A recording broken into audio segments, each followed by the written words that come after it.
Bonjour à tous, donc moi je m'appelle Déborah, j'ai 22 ans, je suis étudiante en école de commerce. On m'a demandé dans le cadre d'une expérience de ne pas manger de viande pendant une semaine et donc je vais vous raconter un peu comment s'est passée cette expérience. Donc déjà pour me présenter, sur le terme du coup de la nourriture, je suis quelqu'un qui adore manger. Pour moi ça fait partie des petits plaisirs de la vie, de se faire des bons plats. Je vais très souvent au restaurant ou je mange à l'extérieur avec des amis, ma famille. Euh, Déjà on se fait servir à table, c'est très agréable. En plus on a le choix des plats, c'est pas nous qui cuisinons, c'est vraiment quelque chose que j'apprécie faire.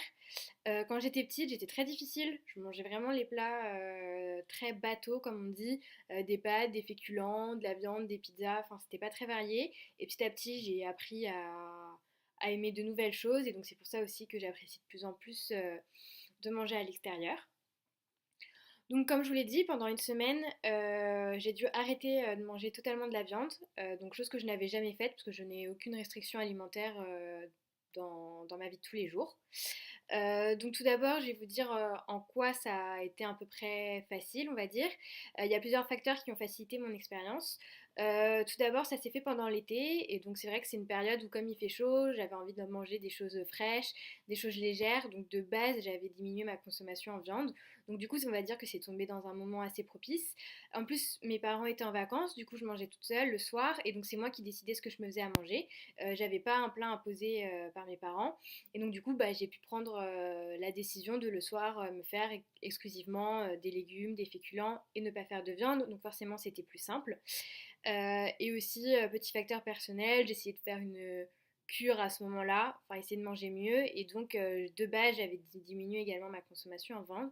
Donc j'ai des facteurs qui ont facilité cette expérience, mais elle a quand même été difficile pour plusieurs raisons.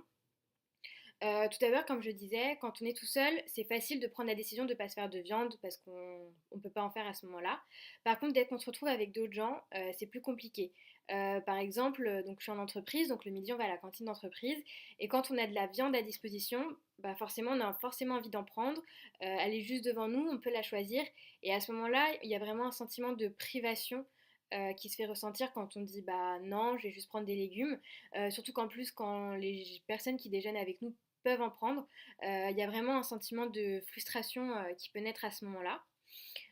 Également, quand on était au restaurant, c'est la seule fois de la semaine où j'ai craqué, parce que j'ai craqué une fois, mais c'était à la fin. Et parce que voilà, comme je disais, pour moi, le restaurant, c'est les petits plaisirs, c'est pouvoir manger ce qu'on a envie, ce qu'on veut sur la carte, prendre vraiment quelque chose qui nous fait plaisir. Et déjà, arriver au restaurant en se disant, bon, ok, donc tous les plats avec viande, je pourrais pas. C'est vraiment compliqué. Surtout que les personnes qui sont à côté de nous vont nous demander, mais pourquoi tu fais ça? Pourquoi tu prends pas de viande, pourquoi tu prends pas ça, d'habitude tu as l'habitude de manger tel ou tel plat. Et à ce moment-là, en plus du côté privatif, il y a vraiment le côté social qui se fait ressentir, on doit se justifier pourquoi on choisit tel ou tel plat. Sur une semaine, c'est pas très dérangeant parce que c'est sur une très courte durée. Par contre, je pense que pour les gens qui ont des régimes alimentaires de manière quotidienne, ça doit être vraiment lassant de devoir se justifier à chaque fois.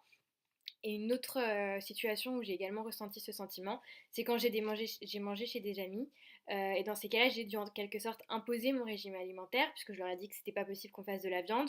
Donc soit il fallait me faire un plat à part, soit il fallait que tout le monde se plie à mes exigences. Et donc encore une fois, là, le côté social s'est vraiment fait ressentir. Et c'est vraiment les deux moments qui ont été les plus compliqués pour justement respecter cette expérience et le fait de ne pas manger de viande. De manière plus générale, je pense que ça a été difficile parce que je savais que c'était interdit. Donc déjà, il y a cet aspect privatif qui fait qu'à partir du moment où on vous dit non, t'as plus le droit, forcément vous avez envie de le faire. Après, en termes de santé, c'est vrai qu'on se sent un peu mieux parce que la viande, c'est un élément qui est assez lourd. Donc on se sent assez vite bourratif, alors que là, à force de manger des légumes, des fruits et des choses plus légères, on se sent mieux. Euh, de base, je suis pas quelqu'un qui mange de la viande à chaque repas. Donc ça a été compliqué, mais de manière modérée. Par contre, je pense que pour tenir comme ça une semaine et après sur le long terme, quand c'est pas juste dans le cadre de l'expérience, mais vraiment un choix de vie, faut vraiment avoir de vraies convictions. Parce que moi, j'en avais pas du tout. C'était juste vraiment pour faire l'expérience. Du coup, il n'y a rien qui me faisait retenir. Il n'y a pas des idéaux vis-à-vis de soit de la religion, soit d'une vie plus saine, soit sur les abattoirs, comme quoi c'est un peu méchant de tuer des animaux, etc. Moi, tout ça, d'habitude, ça me touche pas vraiment. J'avais vraiment aucune conviction personnelle qui m'obligeait à arrêter la viande. Donc sans conviction, avec la pression sociale et en plus bah, l'envie de manger certains plats, c'est vrai que ça a plutôt été compliqué et que c'est pas forcément une expérience que j'aimerais renouveler sur le long terme. Voilà.